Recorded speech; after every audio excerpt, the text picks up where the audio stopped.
Macam mana rasa tu? Tiba-tiba peserta risau kan? Penyanyi-penyanyi risau dengan... Tak, memang tugas kita nak bagi diorang risau. Supaya diorang tak selesa kan? Supaya diorang tak perasan yang kita lagi risau.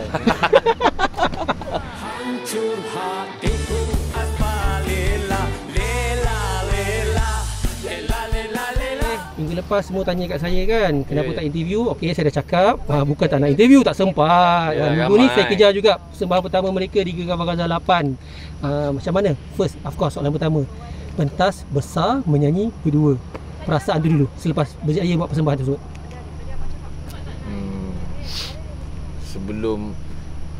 Sebelum kita masuk ataupun diberi tawaran ni, kita dah tahu dah reputasi Gegar Vaganza ni kan. Dia besar.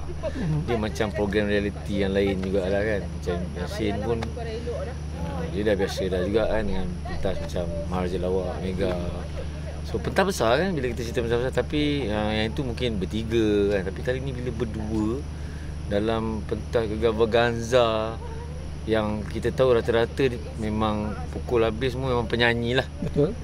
Jadi macam ramai juga yang pertikaikan kan, kenapa kami yang selaku kumpulan pelawak yang pertama lah, pelawak yang pertama menyertai Gegar Vaganza ni. Jadi memang kita bukan nak membuktikan apa-apa tak.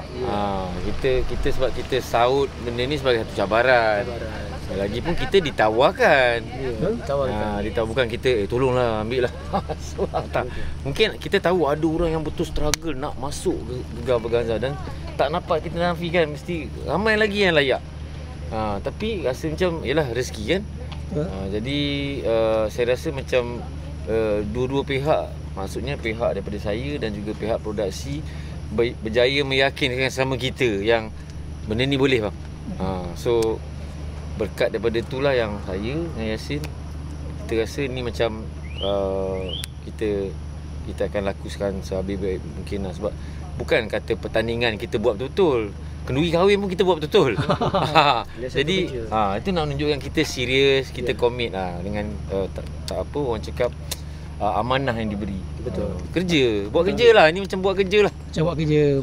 Betul, faham. Okey. Tu yang soalan saya yang pertama jadi, yang persembahan malam ni pula macam mana? Dah lama kan tak buat persembahan pentas secara langsung, pentas besar kan. Bila dah habis buat persembahan tu rasa macam mana? Perasaan tu sendiri. Puas hati tak dengan persembahan malam ni? Macam mana? Puas hati tu dah dapat buat persembahan memang dah puas lah. Lega lah nak menunggu persembahan tu. Tapi apa pun setiap persembahan kami tidak pernah puas dengan persembahan. Kami rasa kami boleh buat lebih baik lagi. Ya, selalunya. Dan ini adalah percubaan ataupun baru yang pertama, minggu yang pertama. Dan ada cabaran dan minggu yang seterusnya.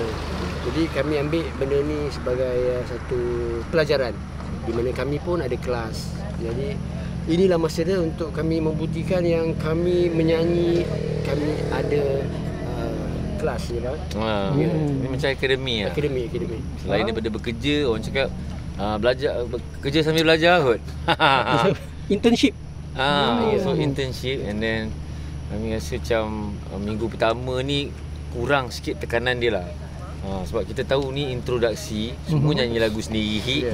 Saya tengok rata-rata peserta yang lain pun macam itulah. Tekanan tu terlalu awal untuk kita cakap pasal tekanan tu kan.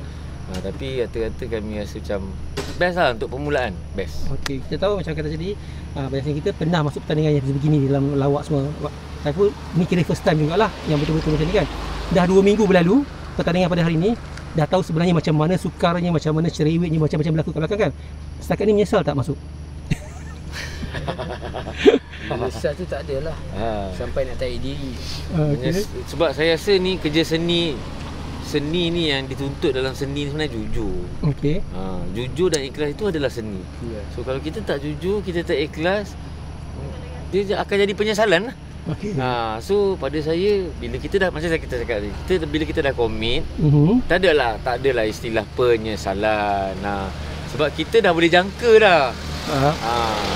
Maksudnya akan ada tekanan, dugaan, ujian, kepayahan, rintangan. Kita dah tahu dah. Cuma kita sekarang tengah, awak cakap, tengah experience benda tu, tengah merasakan pengalaman tu. Kita tahu dah benda tu. Macam saya sendiri kan, rasa macam, bukan nak kata janggal lah, saya pernah duduk dekat kerusi juri. Bayangkan dia punya, kalau ikut tekanan lah kan, macam mana ni, macam dia ni ghostan ke apa. Sebab tu saya cakap kalau untuk program komedi dah sinonim dah saya jadi juri. So of course saya tak mungkin akan masuk jadi peserta. Tapi dalam bidang nyanyian ni, walaupun tahun lepas saya jadi juri jemputan untuk GV, tapi saya rasa macam ini memang passion lah. Saya dengan Yasin memang, dan ahli-ahli senario lain memang semua sawan mikrofon. Kalau kita nak cakap senang, semua memang suka menyanyi. So bila diberi peluang untuk menyanyi sepentas dengan penyanyi, dengan juri-juri yang sewaktu dengannya, tak adalah orang yang main tenis kat situ ke, orang yang bawa kereta api kat situ. Jadi kami rasa macam dia pure lah, pure. Kami suka ditegur. Ditegur. Jadi ada proses didikan. Dua. Tadi ada sebut pasal penyanyi dalam pertandingan ini, dan juga sebut pasal senario. Tapi soalan pertama saya untuk penyanyi dululah, berkenaan penyanyi. Tahu pertandingan menyanyi. Jadi abang Saiful sini cakap kata tahu ini pertandingan menyanyi, betul-betul sebagai profession mereka memang penyanyi. Jadi pesaing sekarang. Mungkin sedikitlah kerisauan tu tahap level kerisauan ketika bertanding, terpaksa bertanding bersama dengan penyanyi yang betul-betul penyanyi yang mereka sepanjang hayat mereka memang menyanyi sahaja. Macam mana perasaan tu? Yang kita nampak dia orang yang risau. Bila tengok macam mana pelawak ni boleh ada kat sini. Tak betul lah kita pun macam pelik, apa yang diorang risau kan. Sebab macam tak tahulah macam. Tapi tu ada benarnya bang, sebab Niki saya dalam perbualan dengan saya dengan dia. Memang dia cakap dia sebenarnya bila saya tanya siapa yang dia risau, dia kata abang senario. Dia tak sebut abang, tapi abang lah. And lagi satu senario, because diorang ada advantage sebagai seorang pelawak tau. Dan itu adalah something yang sangat penting dari segi persembahan. Diorang punya karisma tu, dia menghidupkan satu mood, walaupun dengan vokal. Kalau kita vokal yang cantik pun, tapi kita tak ada karisma untuk menjadi satu foundation kepada persembahan tu, tak ada guna. Betul kata abang Sinero, sebab mereka ada aura mereka sendiri. Mereka bukan penyanyi, mereka pelawak. Mereka ada aura, jadi mereka mungkin ada kelebihan lain. So macam mana pula? Dan memang betul ada peserta yang mengatakan memang risau dengan you all. Bukan you all sini yang cakap. Macam mana tu? Macam mana rasa tu? Tiba-tiba peserta risau dengan penyanyi risau dengan. Memang tugas kita nak bagi diorang risau supaya diorang tak selesa kan? Supaya diorang tak perasan yang kita lagi risau.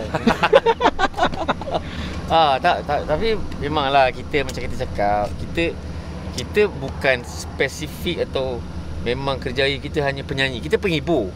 Memang package tu ada, tapi macam awak cakap tadi, diorang tu memang bangun nyanyi, tidur nyanyi, itu je lah makanan diorang, menyanyi. Jadi kami pun bukanlah nak bagi orang cakap nak bagi saingan ke apa. Kami macam kita nak mewarnai lah, supaya Gegar Vaganza ni kita tahu macam-macam jenis orang yang tengok. And kita tahu semua ada followers masing-masing. So kami rasa macam lengkap lah untuk mewarnai Gegar Vaganza. Kalah menang tu bukan persoalan pertama lah. Dan paling penting yang saya dengan Yasin rasa macam kita macam family lah. Best. Jadi kalau untuk penyanyi lain, ada yang kata penyanyi ni pandai whistling, penyanyi ni suara dia tinggi, penyanyi ni suara dia macam ni. So istimewanya saya, kat belakang saya kumpulan saya pula. Mana? Apa nak cakap kelebihan dia? Kelebihan saya ni, semua orang menggunakan saya. Semua orang menggunakan perkataan saya. Itu dari segi perkataan lah. Dan kelebihannya, kami sendiri, kami rasa kami tak nampak lah kelebihan. Yang nampak kelebihan kami adalah orang-orang yang di keliling kami. Dan rasanya belum cukup untuk kita orang berbangga dengan diri kita. Ini adalah proses pembelajaran seperti yang apa cakap tadi tu. Ini adalah baru bermula, di mana kami dah 20 tahun berkecimpung dan baru nak masuk kelas untuk lalak, untuk kemaskan lagi lah. Dan bukan kita seorang pun, semua yang lain pun semua masuk kelas kan. And kalau nak kata dari segi, yalah kita orang pun kena ada keyakinan juga. Maksudnya keyakinan dari segi apa yang kita ada. Jadi yang saya nampak lah, yang saya dengan Yasin, memang kita duo. So duo ni memang kena ada harmonize, ataupun ada first vocal, ada second vocal. Yang duet bukan nyanyi nada yang sama. Itu antaranya lah. So tinggal lagi kita nak kemaskan benda tu. And kita tahu GV ni pertandingan nyanyian, and kita pun tak nak dibayangi. Bukan kerana pasal kami komedian, pelawak, tak. Kita nak mereka melihat kita lebih besar. Maksudnya bukan sekadar kami boleh menyanyikan lagu-lagu lawak. Macam kita dapat untuk minggu kedua ni kan, lagu Gerhana. Sebab kita tengok penyanyi-penyanyi lain semua menyanyi balik lagu-lagu dia orang kan. So macam kita rasa macam ni satu cabaran lah. Bila pihak Astro bagi kita satu task, awal-awal kita dah dapat task macam ni kan. So kita nampak sebenarnya dia orang memberi satu cabaran untuk kita and untuk tunjukkan yang kami komit. Kami akan deliver sebaik mungkin. Dan deliver sebaik mungkin tu nampak sangat sebenarnya minggu ni kumpulan pelawak ni sebenarnya bukan berada di bawah pun, di tengah-tengah tu. Okey. Sedangkan yang ramai lagi penyanyi lain. Itulah kami tak tahu langsung pasal keputusan lagi ni. Kami tak tahu. So saya bagi tahu sekarang memang berada di tengah. Okey. Bukan di bottom 3. Okay. Bottom 4 pun bukan. Itulah lagi satu macam kita cakap kan, mungkin pertandingan nyanyian ni memang kita tahu benda ni besar, tugasan besar, tapi tugas yang lebih berat ialah bila kami membawa harapan dan doa mereka. Dia orang yang sentiasa merindui kita orang. Permintaan tu sentiasa ada. Tak putus-putus. Jadi kami ni sebenarnya membawa amanah dia orang ni lah. Itu yang mungkin kami diletakkan di tengah tu. Mungkin macam penyanyi lain semua ada cakap yang kita ni ada aura tu. Tapi sebenarnya ni jangka masa panjang. Sebab kita pun dah hampir dah lebih pada 20 tahun dalam bidang ni. And kami macam Abang Shidi sendiri pun kita tengok followers dia orang ada. Dan saya tahu setiap peserta ni semua yang dipilih bukan berdasarkan calang-calang punya biografi ataupun mileage dia orang. Semua peserta-peserta yang hebat. Macam Yasin sendiri jangka tak yang minggu ni tak akan duduk bottom 3? Kami tak pernah fikir tentang bottom 3, bottom 2, bottom apalah. Tekanan kita tak kat situ kan? Bukan. Kami fikir kami nak buat ni adalah untuk orang yang melihat kami. Okey. Peminat-peminat yang melihat kami. Keutamaan juri jugalah juri. Sebab kita tahu juri ni dia bila dia bagi sesuatu sesuatu yang betul-betul boleh mendidik. Bukan dia sekadar cakap I nak tengok you better next time. I nak tengok you lebih bagus. Tapi apa yang lebih bagus tu? Betul. Sebab tu kami rasa best lah dalam ni. Dia bagi tahu apa silap, apa yang betul kan. Ada proses mendidik. Itu yang kita nak tu. Proses didikan tu yang kita nak. Okey, dua soalan terakhir daripada saya. Ni, satunya ni kita lari sikit daripada giveaway malam ni sebab saya mungkin terlepas kapal sebelum ni atau mungkin dah pernah ditanya oleh orang lain. Ramai yang tanya, penonton-penonton saya tanya, kenapa tak jemput mana senario yang lain? Sekaligus. Mungkin boleh cerita sikit kenapa yang berdua sahaja yang kira-kira masuk ni? Ke memang masuk sebenarnya asalnya memang masuk berdua? Katalah macam Azli atau masuk, Yasin masuk. Tak ada pula orang tanya kenapa mana bawa senario yang lain. Dah tentu lawak. Kan pada saya lah. Sebab saya macam Pak Ya. Dia kat dalam sepatu kan. Tak ada siapa bertikai kan pun. Sebab kalau kita tahu SOP pun tak boleh atau 4 orang je. Macam mana kita nak bawa 7 orang kat dalam tu? Dah bukan GV, tu movie. Kita tahu dia orang nak tengok kita. Tunggulah konsep kita. Itu sebabnya mereka semua tahu dalam senarai tu dia beritahu, Yasin lagu apa dia boleh bawa. Ya betul. Saiful lagu apa, Ali lagu apa, semua dia bagi tahu, semua tu boleh menyanyi kan. So mereka bertanyalah adakah sebab-sebab apa tu. So kita dah tahulah penerangan daripada sini. Lagi pun macam tergamak kita kata dia bagi 3 orang, 4 orang. Tergamak kita nak tinggalkan 3 lain tu. Of course mungkin yang lain tu sanggup mengalah, tapi kita tak tergamak lah. Sebab tu kita membawa nama saya. Walaupun kita di sebalik tu mewakili senario. Tapi kita ini untuk kami juga. Dan MPS ni akan dapat secara dasarnya Saiful Apek, Yasin saya. Senario tu just cuma kata apa sebab you all memang memang kita daripada sana saja sebenarnya. Mewakili mereka jugalah. Soalan terakhir, genre apa yang paling risau untuk selepas ni? Lepas ni lagu diberi ikut lagu apa saja dia nak bagi. Banyak jenis lagu kan sebenarnya, tapi berbanding dengan penyanyi-penyanyi lain, saya rasa semua lagu pernah bawa. Kan? Saya nak tanya, genre apa yang paling risau dan persediaan tu macam mana? Sebab saya nampak banyak-banyak penyanyi, peserta, tim saya ni antara tim yang paling ramai. Tim dia macam kuat gila, macam penuh, cukup komplit. Persediaan tu. Genre apa takut? Persediaan tu. Genre kita tak risau. Kita tak takut sebenarnya dengan genre apa, sebab kami bersedia dengan apa yang diberi. Dan paling yang kami risau tak ada genre, maknanya terjumpa lah. Tak ada lagu. Tapi sebenarnya macam betul lah. Kita dah bawa semua genre dan rata-ratanya kami punya feel bila kita cerita pasal feel lagu-lagu, walaupun macam-macam genre, kita ada traditional, rock, reggae lah apa semua, tapi kita feel komedi. So saya pasti penjurian, pengadilan adalah berdasarkan daripada feel.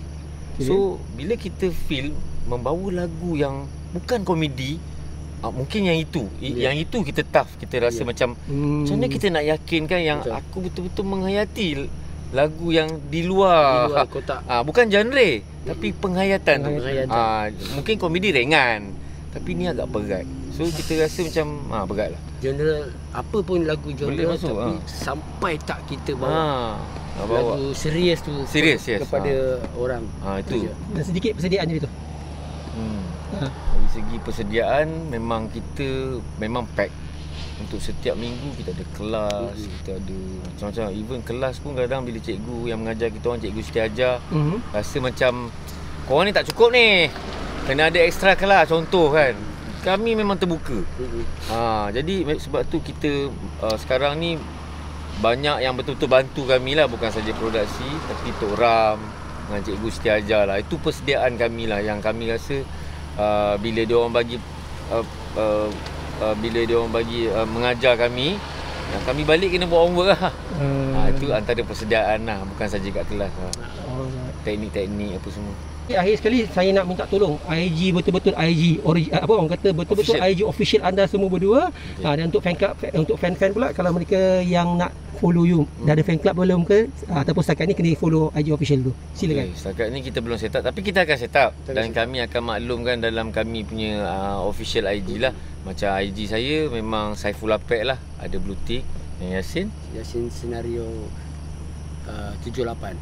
Itu official lah untuk kami. So buat masa ni korang boleh tembak kat dua-dua lah. Sementara kita nak set up tu kan, kita pun tak nak buat kerja selekeh, tak nak kerja comot kan. Kita pun tak nak nanti time ni je ada saya tu, nanti besok dah habis je hilang balik semua kan. Tapi pun apa pun hashtag Senario Union, hashtag Salibah Walid, hashtag saya GV8, dan hashtag Gegar Baganza 8. Dia punya plan jauh dengan kita. Masa depan semua. Kita kena tengok ke depan. Thank you so much. Terima kasih banyak sudi luangkan masa ni. Baru habis tau. Diorang kat luar sebenarnya ni. Sempat je singgah sekejap tepi jalan ni interview kan. Kira-kiranya seni itu jujur dan ikhlas. Kita tunggu gerhana minggu depan. Thank you so much. Thank you bang.